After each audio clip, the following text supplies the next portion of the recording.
You're watching The Experience, Comic Culture and Sales, streaming live daily to Facebook, YouTube, Twitch, and Twitter.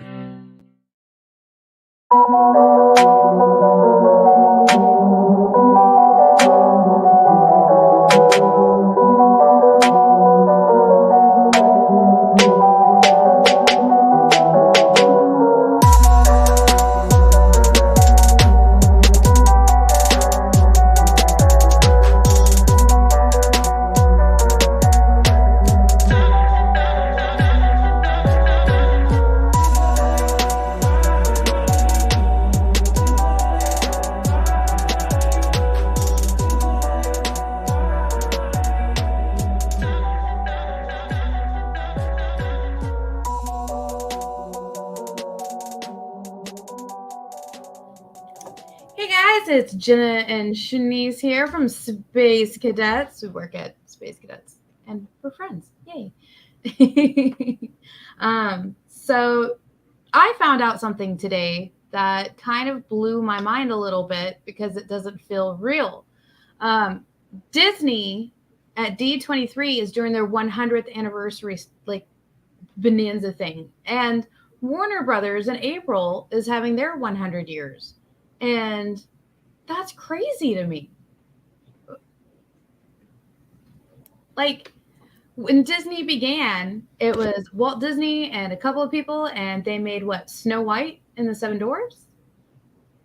Is that what it was? Yeah, Steamboat Willie, I think, was the first one. Okay, thank you. But I remember reading somewhere that they won all these awards, and then... Oh, I remember why I was thinking of Snow White. I was thinking of Snow White because that was the first animated movie, full featured animated movie that won a bunch of awards. And that's just crazy to me. Like they went from that, and now they're just like Marvel Studios, Fox Network. Like they're everywhere, right? Like that's crazy, right? Having their own channels. And it is weird, but I guess it's not like too surprising from how Disney ran his company, decades ago, how he acquired talent and things like that. So, I mean, it is, I guess if you had a time machine and you could tell him like, hey, so you're going to have multi-billion-dollar films in your wheelhouse. I don't know if he'd be surprised or if Walt Disney would be surprised. I'd be like, yeah, that's to be expected. That tracks. Yeah. So it is kind of trippy that I think the thing that kind of like trips me out is not so much like how long it is, the fact that we still have access to a majority of cartoons and films that aired, like you said, almost 100 years ago. So it's interesting. I'm glad that I live in a time that I can do that. Like I can go to YouTube right now and watch Steamboat Willie. Yeah. And just yeah.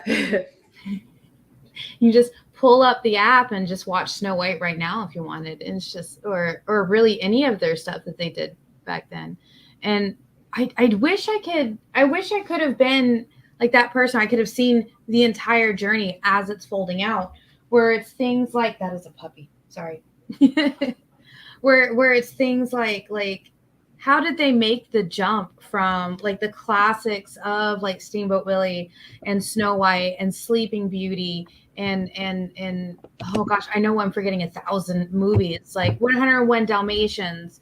And then they made the jump to arguably probably everybody's favorite like section of Disney, where it's got like The Little Mermaid, The Lion King, Aladdin, like, gosh, that had to have been like, people thought of Disney and they thought of these older things. And then these movies came out winning all kinds of awards again. And it's just like, bam. Okay, I see you. Like, of that first generation of movies, of like Snow White and Cinderella and Sleeping Beauty and like those early ones, which one's your favorite? It's gotta be Cinderella. To me, I think it's just iconic. The fact that like once you read the actual story, I mean, for any of the original like Disney films, like reading the actual fairy tale and just seeing how much they like cut out for obvious reasons, it is genuinely impressive that that was the final product. And just like how like the process of how those films were animated is still impressive. Like decades later. Let's see. Long-winded answer to your question. Cinderella's my favorite. Was it the plot or like the art or like the music or just all of it as a whole put together? All of it as a whole. It's one of those movies that I definitely remember like watching over and over and over again on my VHS tape, like the big like clam boxes. So and I was just obsessed with that movie. That's why I think Cinderella, like after all these years, she's in like my top 3 princesses of all time. And the transformation of her gown, to me, I think is one of the best animated sequences I've seen. Yes, definitely. I think so. Mine's a tie between Peter Pan and Cinderella. It was. Oh, I love that art style, and I loved the. And then Peter Pan didn't have a whole lot of music to make it a musical. I think there was 2 songs in it. There was a pirate song. And Off to Neverland, okay. But I kind of really liked how they did the mermaids in that one, because growing up, the fairy tales that I heard about mermaids was they kill you, they like to eat you, nom nom. And so them kind of tricking Wendy like that really kind of like brought back some of the, fairy tales I grew up on. Yeah.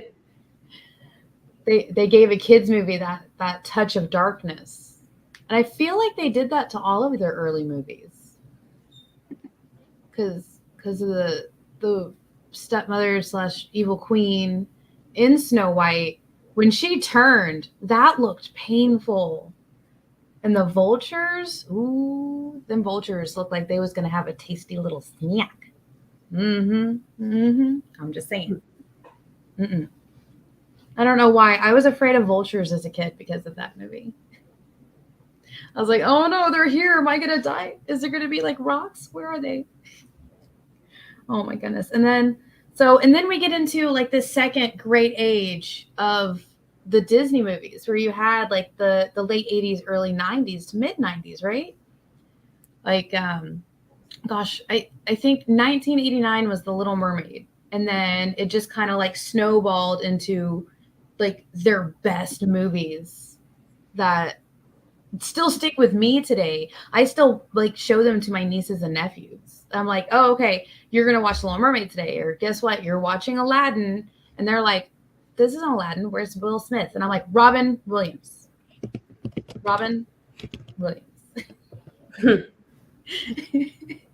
Who's Robin Williams? Oh, Kalima. Just tear up my heart. So of that generation of movies, like Beauty and the Beast and like all of that, what was your favorite of that? Yeah, the Disney Renaissance. Yeah, I think that's still my favorite era of Disney for obvious reasons. That's the one that I was born and raised on. Also between Lion King and Mulan. Oh yes. I was when they had the re-release of Lion King in theaters like a couple years back. I went to go watch it, and it's one thing to watch that thing over and over again as a kid on VHS, and then watching it again on Disney Channel or Disney Plus. But it is just truly just amazing just watching that film like on the big screen. And and I did get a little choked up during like the opening scene, because it's like, oh my gosh, like it's just so much emotion kind of flowing through it. And I think one of my favorite things about that movie, so that was a movie, from what I remember, Disney didn't really put a lot of hype promotions behind it. They thought that Pocahontas is going to be the big like the big game changer of culture, like just like pop culture juggernaut. So they put at the time all the bigger actors on that film. In Lion King, it's like, okay, we'll give you all some money, you guys do your own thing. So it's interesting seeing Pocahontas, it come out and it did okay. And I know people still watch it, but but nothing compared to like how Lion King is received, even like all these years later, because Lion King, it just like blew up. Yeah. And it's you kind of had to take a little bit of like satisfaction from that. It's like, okay, the team that you guys thought was going to make a movie that almost went to VHS, and it ended up being your biggest, just highest grossing movies of all time. Yeah. Like, that's incredible to me. And that's my favorite fun fact about Lion King. Like Mulan, of course, I mean, it's a classic. Like, Yes. I don't even acknowledge the live action. The live action ones, they don't bother me. It's like, okay, it's whatever. It's another adaptation, I guess. Yeah. The Milan one, it's like, man, I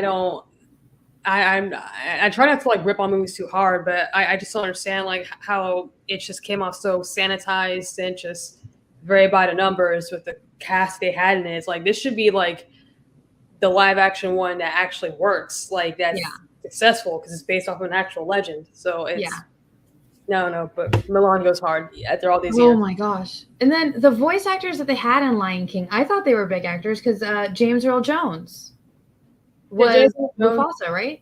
Right. But for Pocahontas, they had, now by today's standards, it's like, oh, but Mel Gibson, he was in the 90s. Yeah, he was huge in the 90s. Big. Yeah. So it's like, okay, here's this Hollywood heartthrob. Of course, now in 2022, it's like, ew, Mel Gibson. But like, they really pushed it hard. They had more promotions. They had what they considered, oh, this has a star power. This is going to blow up. And it comes out. It's like, it does all right. But hey, have you all seen a movie about the talking lion? It's great. So because I feel like Timon and Pumbaa, the voice actors they got for them were just outstanding. And then it was Matthew. Oh no, what was his name that played Broderick? Thank you, Matthew Broderick. And it's just like, I don't know why. I feel like even if they would have pushed this movie, it still would have been as amazing as it is. Like it is so amazing. And I hope they never want to be like, oh, we should have done different voice actors. Like, no, that cast came together and killed it. So good. So yeah, I also super love The Lion King.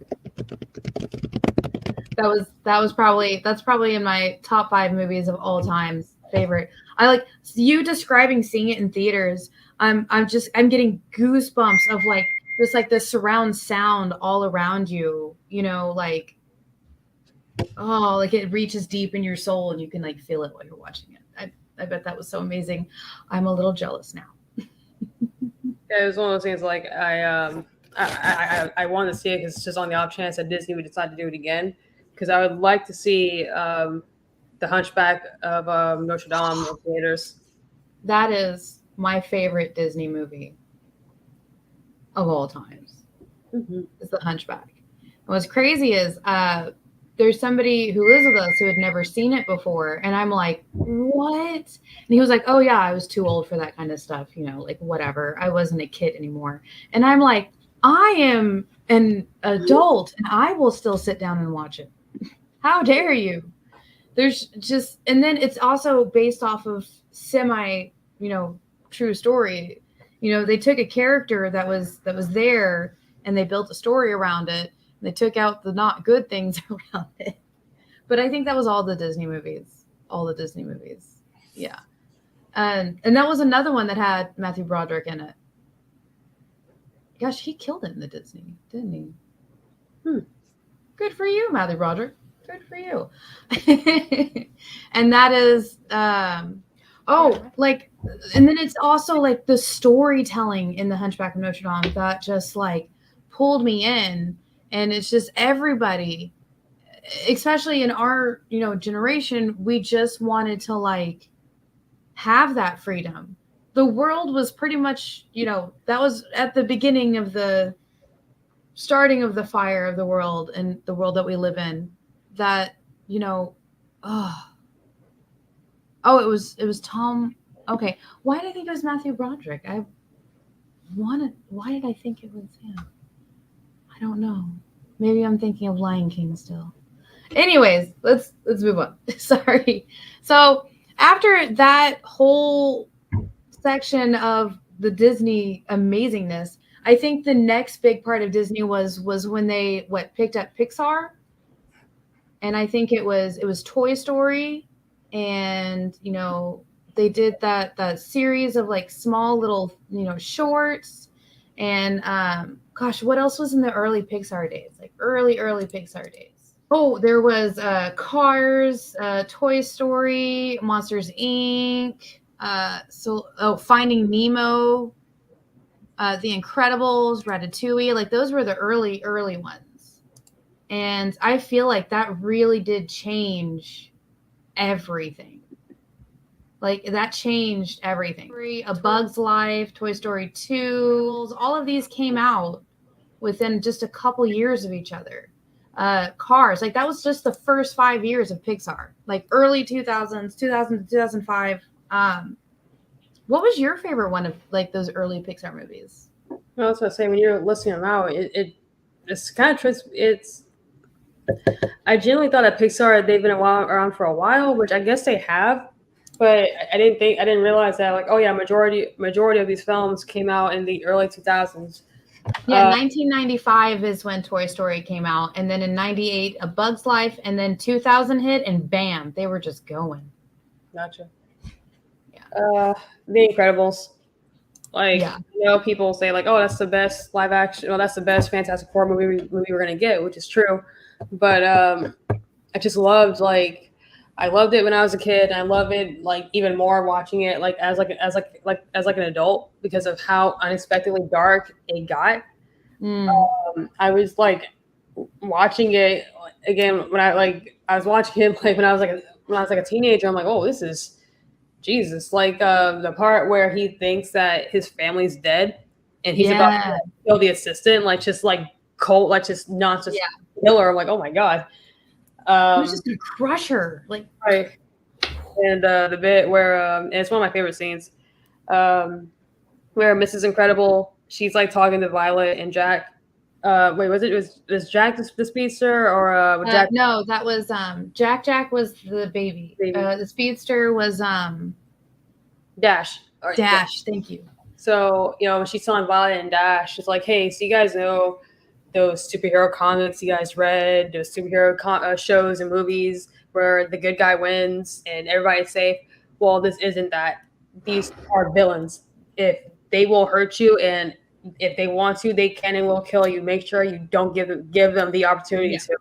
And as a kid, you're like, oh, that's really cool. But as like an adult now, you're like, oh my God, like she's telling them, they like, almost died. Right, like this isn't. Please, I love you and I trust you, but please be careful. Don't underestimate them. And yeah, The Incredibles, like I think that's my absolute favorite. Like, it wasn't the first Pixar movie I watched, but it still holds up after watching it over and over and over again.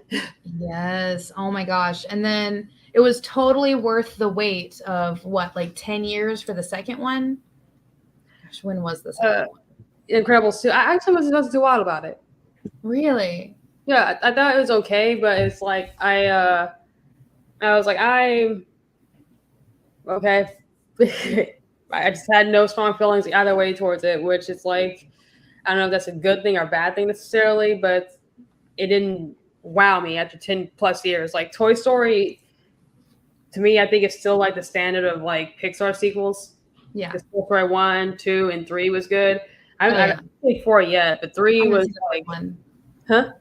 I haven't seen the fourth one either, but 3 got dark and fast. Yeah, 3 got dark, and I also watched it like this summer I graduated high school, like the summer after I graduated high school. So seeing Andy's journey, like, I'm going out to like, oh my God, me too. So, and I actually got, I think that was one of the few movies where I actually cried in like in a movie theater.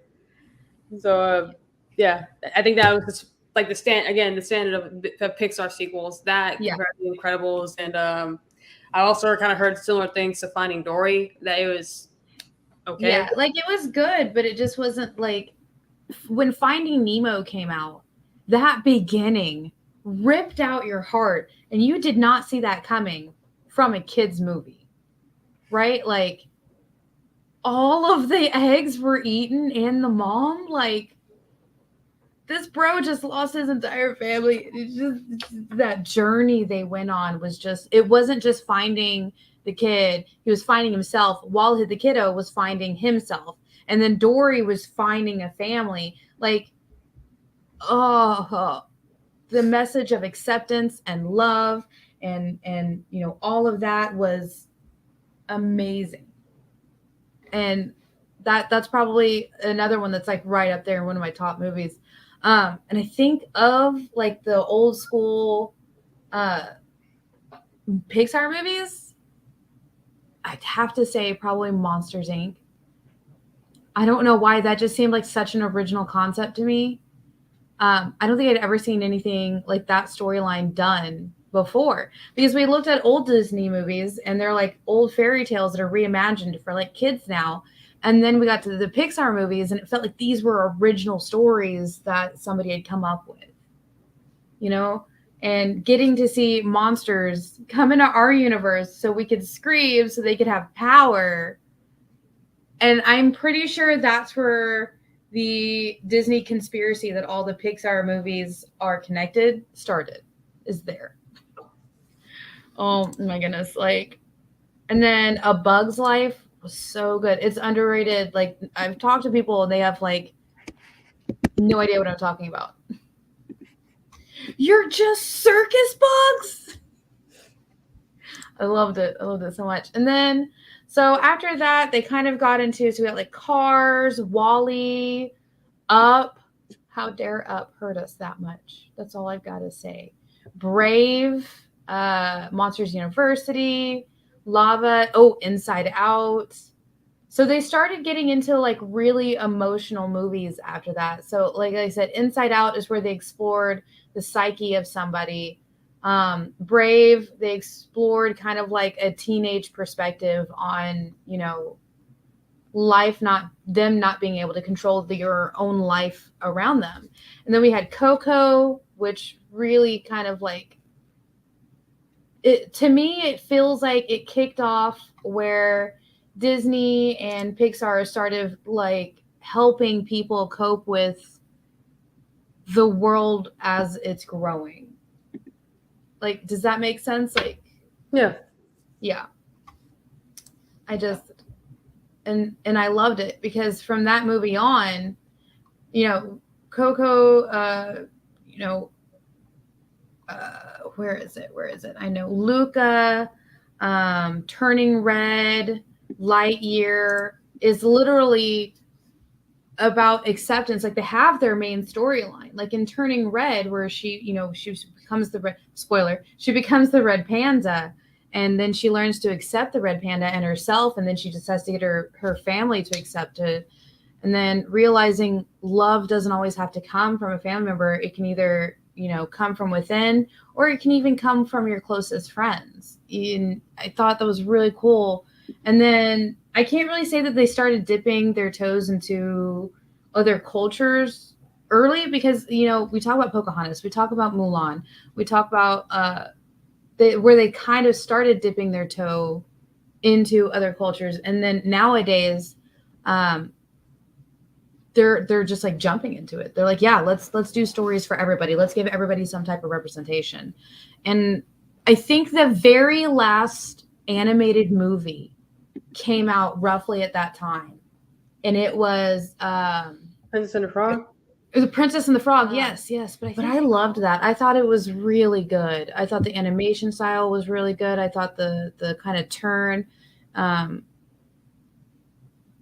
of making it in the 20s, and kind of like the fact that they added Gumbo made me so happy. Like, Gumbo brings everybody together. Let's put it in a movie. And I'm like, thank you. Did you see that one? Yeah. Princess and the Frog, yeah? Yeah. Yeah, I love it. It was one of those movies I was super excited for because I don't know how true it is, but I think Disney was trying to gauge what the interest, if there's still any interest in 2D animated films, or and actually hand-drawn animated films, like we were back in the 90s. I think the audience is still there. Like, I would love to see more of that. Oh yeah, against like, you know, like Pixar-esque like CG films. Yeah, man, something about seeing just that artwork again.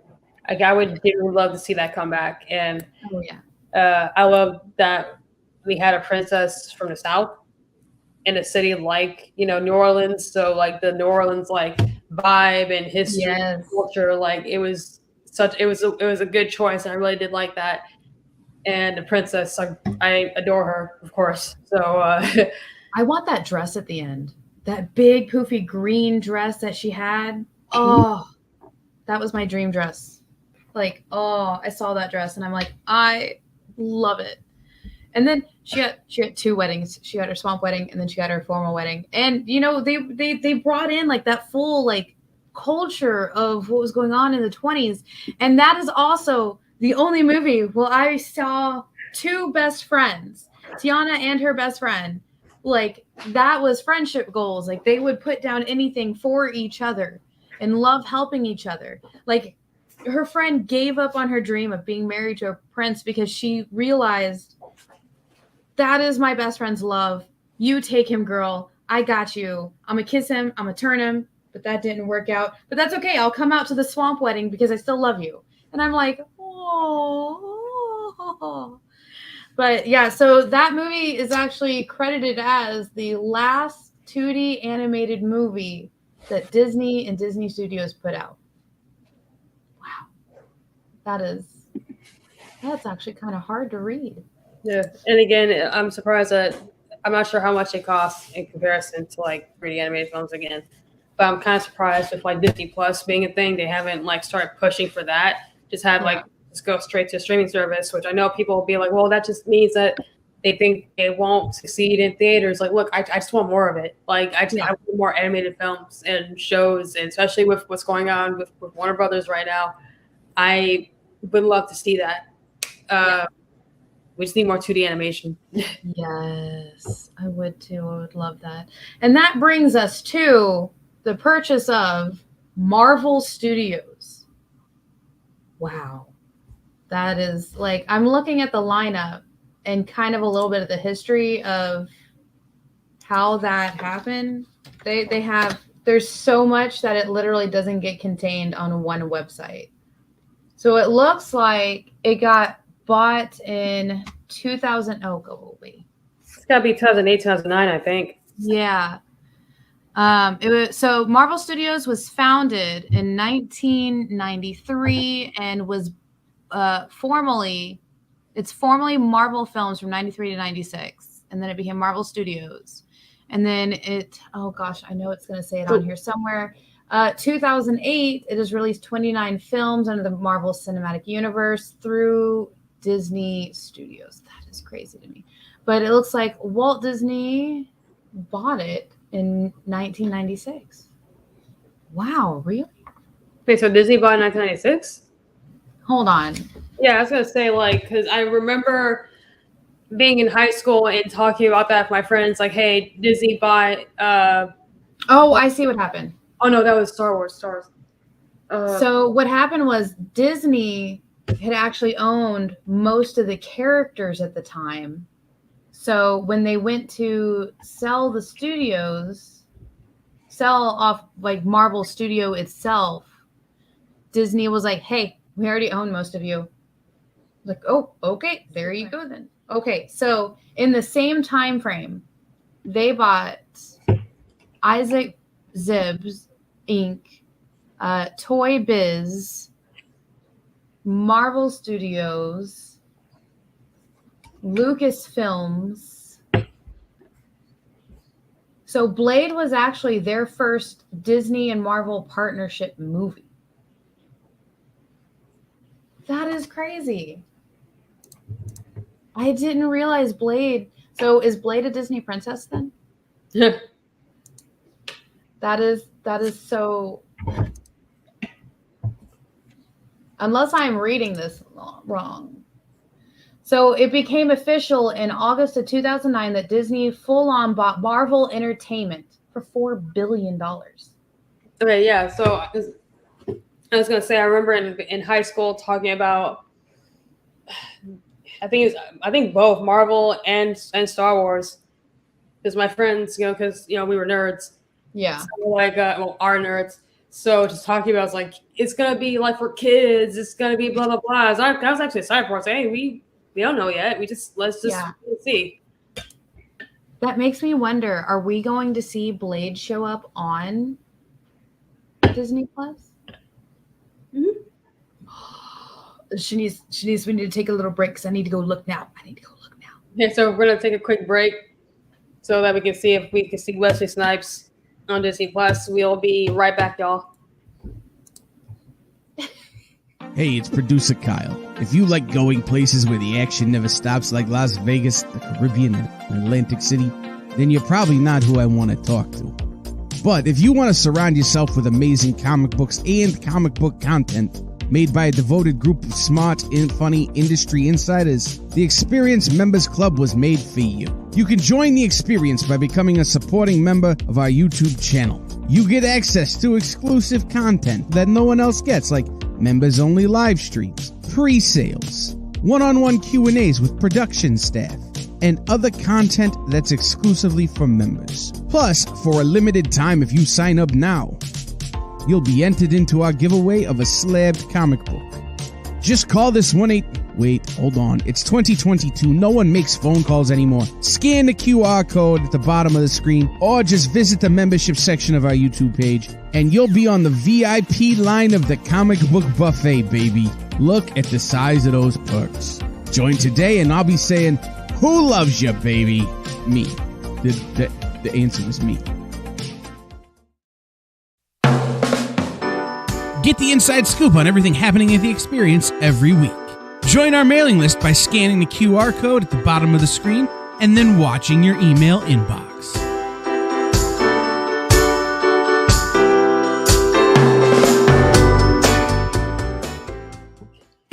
Hey guys, we're back. Jena's about to go into a Rampage because Blade is not on Disney Plus. So that was my bad for prematurely nodding that it was. But did they remaster it? Like, did they fix his eyes in the third one? I don't think they did, and they shouldn't because it's just too funny. Like, I know they have the money and means to, but they should just keep that in as like the Wesley Snipes cut, I guess. Wesley Snipes eyes cut. Yes, I totally agree. But we know how some studios are when they're like, we're gonna remaster it for a channel, and then they mess things up, like they did with Cinderella. Can you do that one more time? Which part? They do things. Anywho, we were talking about Marvel Studios under Disney. So they are crediting as the 2008 start of the cinematic universe. So they're crediting that as their first big collab, even though Disney Princess Blade was first. Hashtag Blade is a Disney princess. I will die on this hill. Okay, Blade is now officially a Disney princess. And you know how I can prove it? So Blade actually showed up in Eternals. So guess what? It's canon. Blade is a Disney princess. Thank you. Okay, so we have the early set of Marvel. What was it, like the first Iron Man? Iron Man, Incredible Hulk. When you say like early set Marvel, are you talking about like late 90s or early 2000s Marvel, or like 2008 kickstarting MCU Marvel? 2008 kickstarting MCU Marvel. Okay. Yeah. I found it. Okay, so Iron Man 2008, Incredible Hulk 2008, Iron Man 2 2010, Yep. Thor 2011, Captain America First Avenger 2011, Avengers 2012, Iron Man 3 2013. I'm not going to read all 20 or 30 movies of this, but let's just count the first 5 or 6 years, okay? Yep. So in the first 5 years, we have Iron Man, Hulk, Iron Man, Thor, Captain America, Avengers, Iron Man, Thor, Captain America. So that is the first 9 movies. And that ranged from 2008 to 2014. Jesus. That was fun just trying to look up. That was fun. Okay, so of those, of those that I just listed off, the first one still 2014, which ones of those was your favorite? It's like picking your favorite child. Right, it's like picking my favorite child. All right, pick. It's got to be Iron Man. Like, because the fact that they filmed it like without like a script, it was, my gosh, the majority of it was like improvised, and God, okay, so Iron Man and our producers like Winter Soldier's still the best. Like Winter Soldier, like it rips so hard, but oh my God, yes. I think so I never knew this about Robert Downey Jr. like how much he went through in like the 90s and 2000s. The 80s. Yeah. And I remember, at least I think it's my mom, when the first Iron Man came out, she's like, "Oh, he's still acting? He's still alive? I thought he was like gone." I was like, "Oh, yeah, no, he's still here." Iron Man, watching in theaters and with my friends, and I remember me and someone else we were telling the rest of our groups like, "Hey, we had to stay behind the credits because apparently something happens in a post-credit scene." And we're like waiting. It's like, what can possibly happen? And then Avengers Initiative is like, what? What? I know. I was freaking out too. I was like, what? Yes. Oh my gosh. Oh, so yes, Winter Soldier hits on a totally different level, but that was not part of the first set. So bad, Mr. Producer. We're not there yet. Bad. So for each of these movies, I can't even. So it's so hard to talk about how the Marvel movies started with this, right? Without talking about what the DCEU was doing, which at the time, it's Warner Brothers, right? And what's crazy is Warner Brothers has their 100th anniversary in April. So we have two of the oldest studios, Warner Brothers and Disney, now are competing for our attention for superhero movies. With Warner Brothers releasing the DC movies and Marvel releasing the Marvel movies. But I'm going to be honest, I feel like in the beginning, Marvel dominated. I got to say this too. I will die on this hill as a comic book movie fan. I think 2008 legit was like the best year for comic fans because you had Iron Man, The Incredible Hulk, The Dark Knight, Hellboy 2. Yep. It's like it seemed like Marvel, DC, Dark Horse, they each had something coming out that year. And The Dark Knight, I remember just so much hype going into it because we got it because I was in Germany at the time. We got it 2 or 3 weeks later after people in the States did. So we're on Facebook, MySpace. Our friends and family members are like, best movie of all time, best Batman, best Joker. And I remember and I've never seen it since. At that theater, the line was going all the way out from the actual theater into the parking lot. I've never seen anybody line up for a movie that entire time at that base. I've only ever seen that once on anywhere, and it was for, I think it was one of the Harry Potter movies. No, I'm sorry, that was for the last Harry Potter book, where it was at the mall. And people were lined up for 4 or 5 hours just to buy a book. And I felt so bad because there's an HEB behind it. So me and my friend walked over to the HEB, saw that the people were sitting there reading it. We bought our drink, bought our book, and then walked back. And then everybody who's standing in line were like, oh my God, how did you get that? It's not even there yet. And I'm like, I don't want to take sales away from this bookstore. So I'm like, do you want me to read the first couple of pages? And everybody just lost their shenanigans. And we were like, well, okay, we'll read the first 5 pages. So me and my friends did. We just stood up on a bench, read the first 5 pages, and people were losing their minds. It was so great. But it's so crazy to see that kind of thing, that kind of line. How long were people waiting in that line? For a minute, because I had to because I lived off base, so I had to take the straws to get on base. And I remember just saying there, I was like, oh, let's just move there. I could just get in, no problem. Because I had gotten there 30, 40 minutes before the movie actually started. And I hear someone in a seat over next to me is like, oh my God, I look out and I just see this long line. I'm like, oh geez, I'm scrambling to get my ID out to get home, basically get online. Because again, like I didn't see any spoilers, and this is something that our friends, again, if I'm on the safe side, were just like, oh, this movie is so good, Heath Ledger.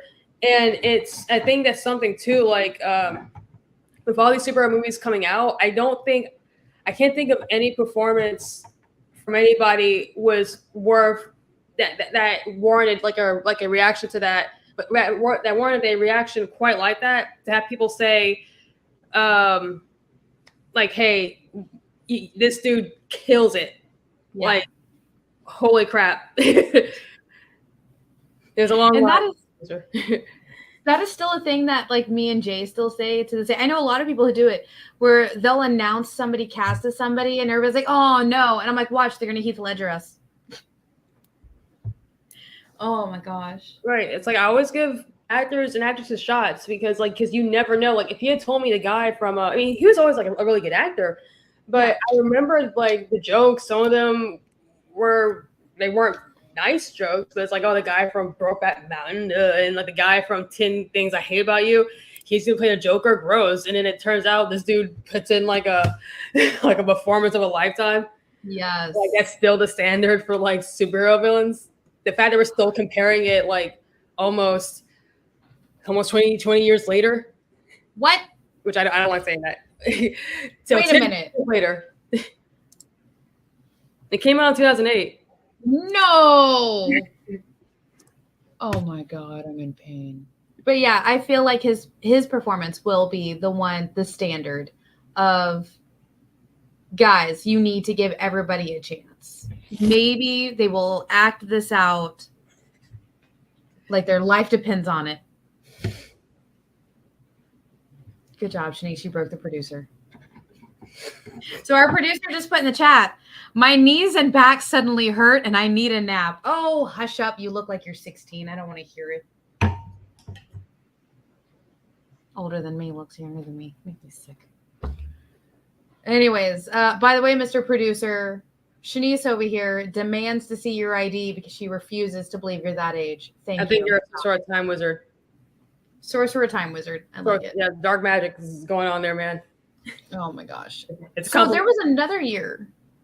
There was another year where DC and Marvel were putting out movies like crazy. So are you ready? This is 2016 to 2017. Here's the Marvel side. Captain America Civil War, Doctor Strange, Guardians of the Galaxy Volume 2, Spider-Man Homecoming. So those were the 4 movies they put out 2016, 2017 for Marvel. For DC, 2016, Batman v Superman, Dawn of Justice, Suicide Squad, Wonder Woman, Justice League. Those were the movies that they put out 2016 to 2017 from Marvel and DC. That doesn't even include indie movies. And it's just like, damn. Which, like, big oof, just like comparing it to, like, in hindsight, it's like, oh, these movies are gonna be so good. Ooh. Like, and I'll even defend 2 of the movies that you listed for DC's, but I can't quite do it for all of them. I can't defend Civil War. I can't do it. Well, Civil War made me so mad. The Marvel though? Yes. Oh, really? What made you mad about it? It is nuts. Excuse me, guys. I might get a little loud and just a little irritating. Excuse us for a quick minute. Are you kidding me? It had nothing to do like the comic was. They even owned the rights to most of the characters that they bloody well needed to tell the story. Where was Cloak? Where was Dagger? Where was the Fantastic Four? Where was anybody? Okay, this wasn't a Civil War. You know what this was? This was a Silver Skirmish. Just slap boxing. Civil War. Oh, look at me. Oh no. And then they wanted to come at DC's Batman versus Superman because Martha. But in Civil War, they fixed it with a cell phone call. Make it make sense. So I think my favorite thing too is like they weren't originally going to do Civil War, from my understanding. Right. They did it because they did it because it's like, oh well, DC's doing Batman vs Superman, let's just do Civil War. And it's funny how the reactions were to those movies were so different. because I really wanted them to do the if it's true, to do a Serpent Society film, because that's what I would have watched that. Right, because I would have loved that probably. Right, because it still bums me out that Captain America, he never got like his true trilogy. I know people say, well, it's Captain America Civil War. It's like, well, it wasn't even like his own movie. Like, you wouldn't do that for Iron Man and Thor, so why'd you do it for Captain America? He has America's butt. Bring it back. Fix it.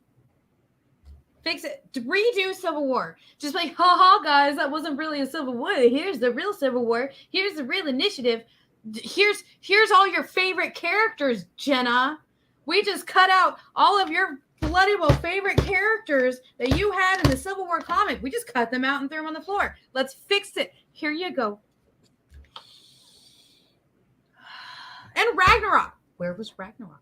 Where was Thor Ragnarok? Okay, so at least in Superman v Batman, they gave us Wonder Woman, and like I Civil War is one of the worst Marvel movies, and y'all can come at me all you want. If they would have called it something else and used a different storyline, it probably would have worked. But what they did to Civil War is nothing compared to the books or the comics. Civil War is literally every single character in the entire Marvel universe. And they needed to wait to do it till Spider-Man was old enough, because he is a key deciding factor in things that happen in Civil War, because he reveals himself in the beginning, thus putting his wife, Mary Jane, and his child and Aunt May in danger, making him realize what he did was wrong. Making people reveal themselves is wrong.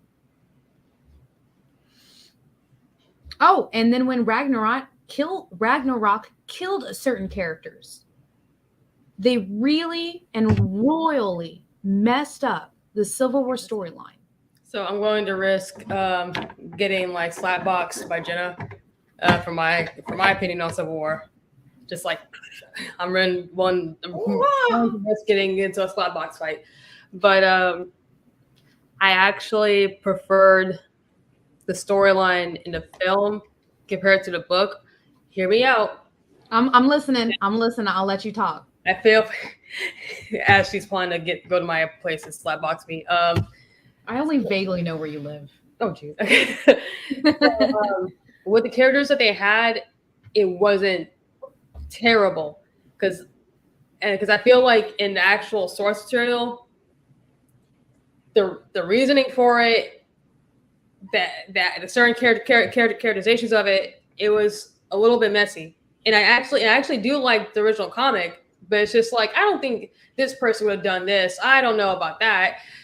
But with the movie, I'm with you, because it's like, if they were going to do Civil War, they could have waited to have more characters, because the whole fight at the airport, it was like, yeah, it's cool, but it's just, this Civil War, like you said, was a company-wide event. Everybody was involved except for certain X-Men, because they're like, hey, this is your fight. We don't care about this. Like, they had their own thing going on. Right. But that was my problem with the studio, though. The studio owned the rights to a lot more characters at that time, and they still refuse to use them to this day. Right.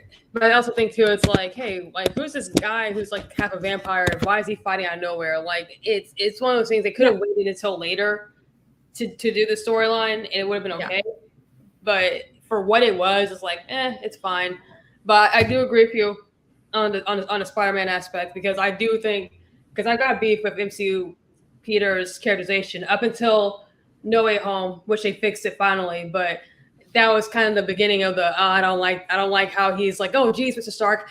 It started in Civil War, and I hated it. So I'm with you on that. And the fact that we didn't see like his suit that Tony made it for him from the comics, which he gets it later, but it's like, I want to see it now. Yeah. But yeah, Civil War, it's one of those movies, like, I feel the same way about Endgame, but maybe not as strongly, where it's like, it's okay, I guess, but yeah, it's not making me foam in the mouth angry like Love and Thunder did, which I still have not watched that. Yeah. But at least the Martha thing. Okay, so for context, so our producer brought up the whole Martha plot point from Batman vs Superman, which was absolutely lazy writing. And I say this as someone who actually defends the director's cut of that movie, but it was just like you could have found some other way to make them like break bread. Same. But I will say that I'm glad that line exists, just for like the jokes that they make in like in the Teen Titans Go movie. Your mom's name is Martha too, and they hug, and he's like, "Wait, what's your dad's name? John. My dad's name is Thomas." And they start fighting again. I'll appreciate the Martha line just for that, just for, like the people. But it what upsets me though is so many people hated on DC for doing that, but at the same time turned around and applauded Civil War for pretty much doing the same thing. That's just me though. Like if you're gonna hate something, hate it across the board. If you're gonna be meh about something in one way and meh about something the other way, that's totally fine. But don't hate on it in one movie and love it in the next movie. That's just me though. That's just me. It's kind of like how I feel like about the Eternals, because I love that you brought that up. When they rip on DC for kind of having like the more muted color palette, it's not bright and vivid. Why can't it be more like Marvel? But then when the Eternals does it, it's like, well, it's a stylistic choice. So no, wait a minute, you were just criticizing these movies on the same color palette, but you're okay with it this time. So which one is it? Oh my gosh. Yes, for sure. Okay, so where was I? Okay, so next up we have for 2018, 2019. Okay, you ready? So we have Aquaman, Shazam, and Joker. And then for Marvel, we had,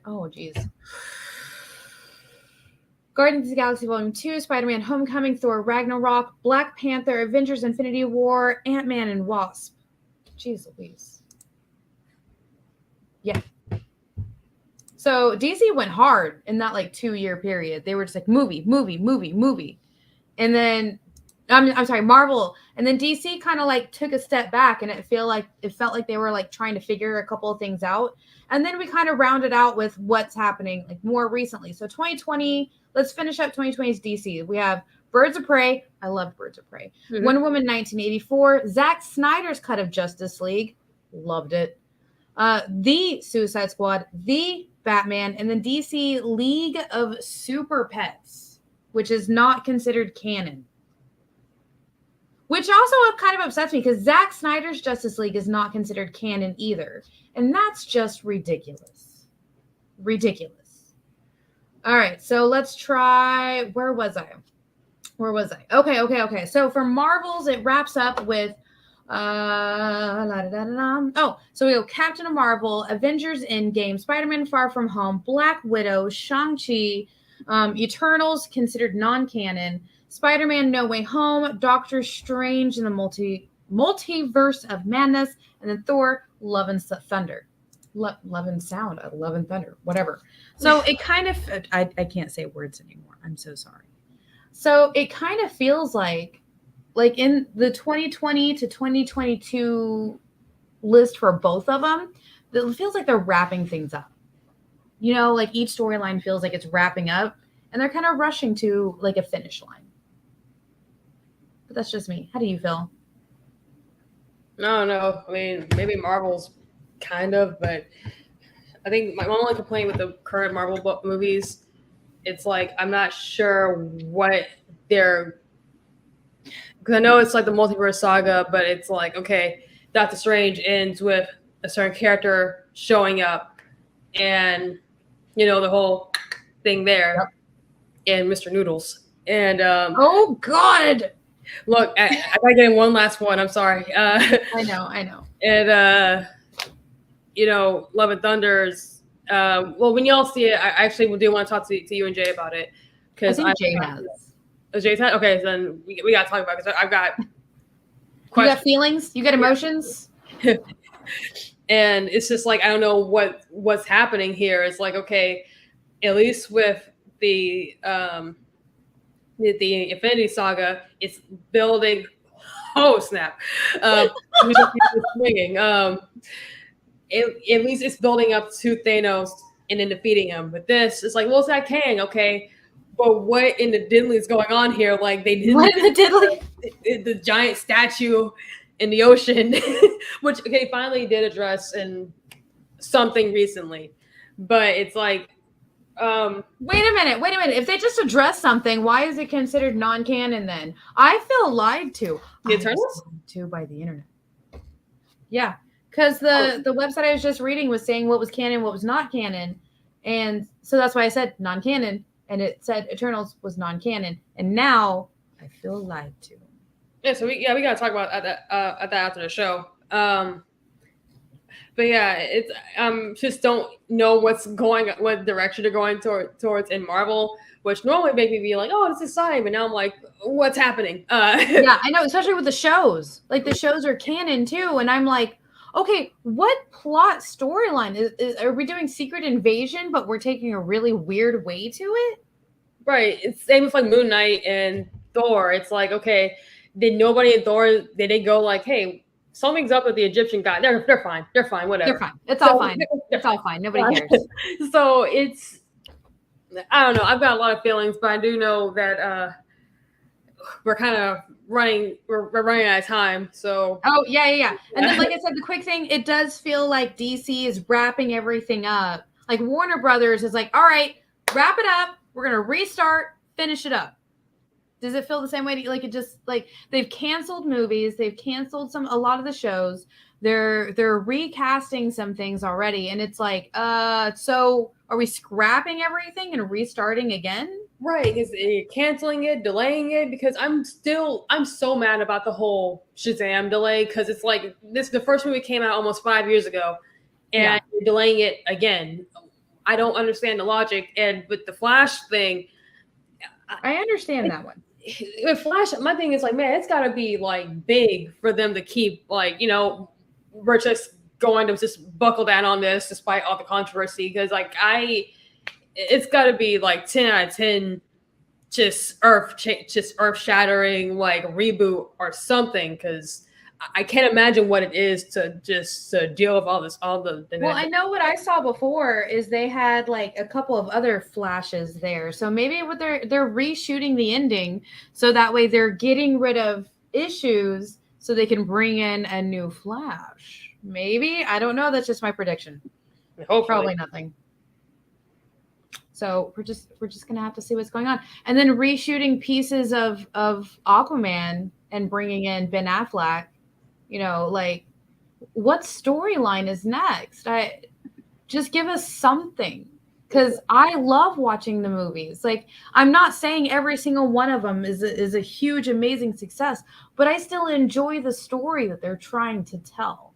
So tell me the story, wrap it up in a nice, pretty bow or an ugly bow, because I wrap presents in duct tape and zip line. So that's fine too. Just wrap it up and do better.